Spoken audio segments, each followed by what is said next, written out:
bringing us into the verdict. How does King Lorik feel about this game, Jay? I think, given the historical significance of this game and where it landed in the timeline of things, I think King Lorik has to give it the blessing. I mean, for the level of for the role that it played within our lives in the time. Like, honestly, okay, jokes aside, I think that,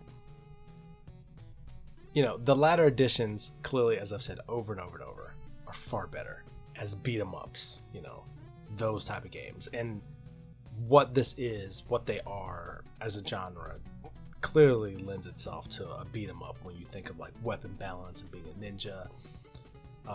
And clearly I would play it again if it was remastered, and this game, I obviously played this one on the Xbox, so I liked it enough to already have it, along with the other games. That said, I would never really want to play this one again. I have already played again Turtles 2 with my kids. They want to play 4 with me. We'll likely play 3 as well. We've played Shredder's Revenge, the new one that came out last year, I think, or the year before.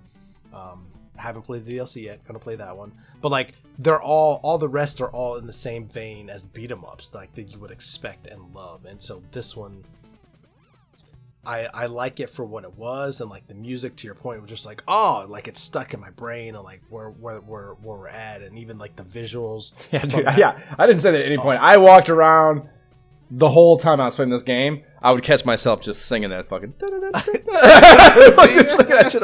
Like, fucking, God damn it! Amy kept going, "What the fuck is that song you keep singing?" I'm like, I don't tell you, I can't stop thinking about it. Really, man, the box art, everything, and like it's stuck. So I'm glad that it kicked off a great genre. It is just the forgettable initial edition of that. So I think it gets the blessing, but in a respectful, like, honorary. What do you call that? Honorary, yeah. That's honorary degree blessing. Type of. That's interesting. Blessing. That's an interesting argument. But otherwise, in a straight up fashion, I would say, nah, don't like. Start at Turtles 2 and you'll be great. Turtles the arcade game, you'll be solid. Interesting. Yeah, what are your thoughts, Josh? Yeah, this is one of those games, I should say, that makes doing this podcast such a worthwhile thing. This is a game I already said I tried. I never would have finished without our needing to blather about it for 3 hours, 4 hours, 10 hours maybe now. We've been doing this forever. We've been podcasting on this podcast forever. Or on this recording, I should say. And that would have been a goddamn shame,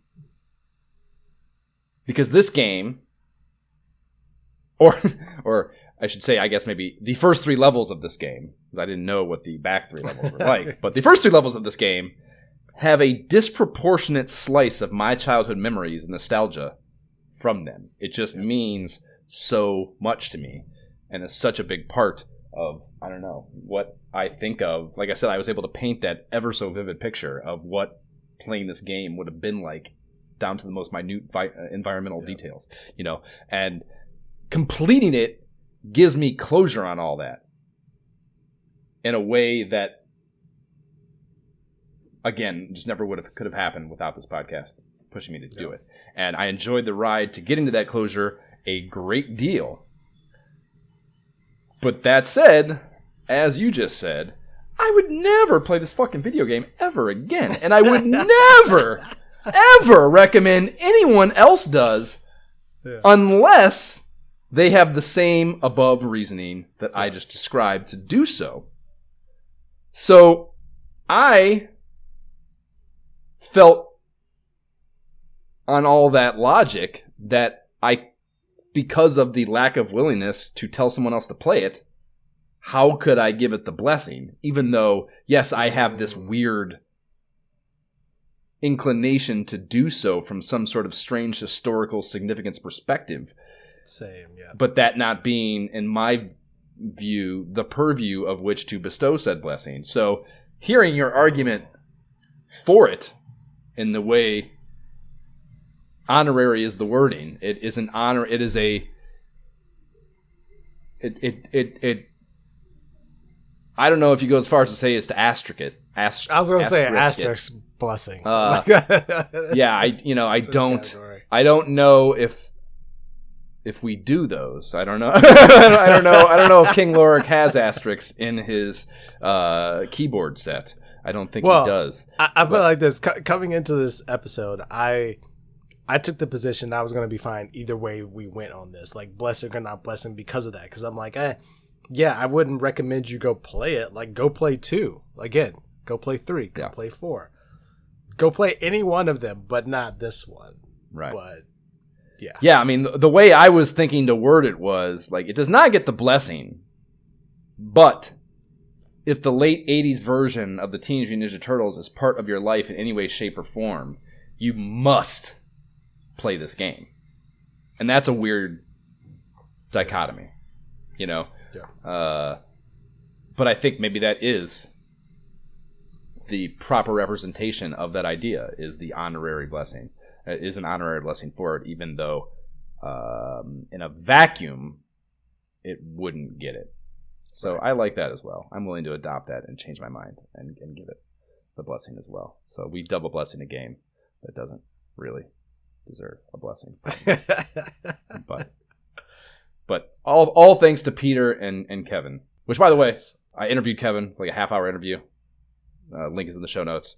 Awesome talk, I think. And I had done enough research prior to that where I asked him a lot of shit that I don't think I'd heard anyone else talk to him about, and that was pretty cool. So he and Peter are the reason, I suppose, that it's getting its blessing, because it's such a creative, cool, impactful IP, not because of the video game Konami got, or made, rather. So yes, that's worth exactly. Saying, too. Okay. So, yeah, it's a beautiful thing to have that checked off our list. Like I said, when we were going into it, I think it was a travesty that we had not done so from this ivory tower with which we pod from.